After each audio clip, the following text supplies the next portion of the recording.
Hello everyone, welcome back to my humble blog.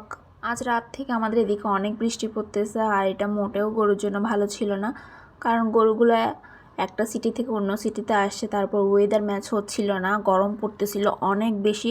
তার মধ্যে এখন আবার হঠাৎ বৃষ্টি, তো আবার আমরা যেখানে গরুটা রাখছি তার পাশ দিয়ে বৃষ্টি ছিটা পড়তেছিল। সো রাতভর তো খুব টেনশনে কাটাইছে, কারণ গরু যদি কিছু হয়ে যায় কি করব, এটা নিয়ে টেনশনে ছিলাম।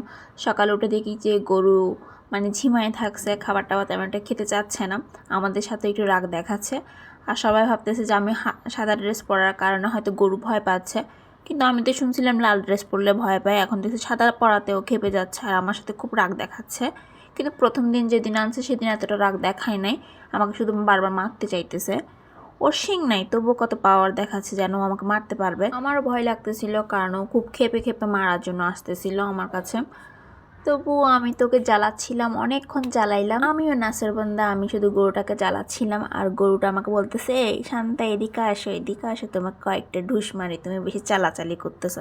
আর পিছন থেকে ছাগল ছানাটা আমার দিকে তাকাই থাকছে, ও চিন্তা করতেছে সবাই এসে এসে গরুদেরকে আদর করতেছে, ওকে তো কেউ আদর করতেছে না। অনেক বেশি মায়াবী ছিল, ওকে ধরলেও চুপচাপ করে মুখটা দিয়ে দেয়, তারপরও আবার হাতকে জিব্বা দিয়ে চাটতেছিল।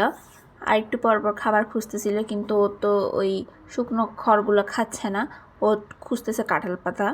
ও তো আমাদের ছাগল না, ওটা অন্যজনের ছাগল, জমিদারের ছাগল। ওনারা ওকে কাঁঠাল পাতা এনে দিছিল, কাঁঠাল পাতাটা শেষ হয়ে গেছে, যার জন্য খাবারের জন্য এই থেকে ছুটাছুটি করতেছে। ও দেখতে অনেক বেশি মায়াবী ছিল। আর এই দিক দিয়ে আমার আম্মু গরুকে একটু তেল মালিশ করে দিচ্ছিল, কারণ গরু ব্যাপারীকে রাতে যখন ফোন করছিলাম বৃষ্টি পড়ার কারণে, উনি বলতেছে গরুকে একটু তেল মালিশ করে দিলে ভালো হয়।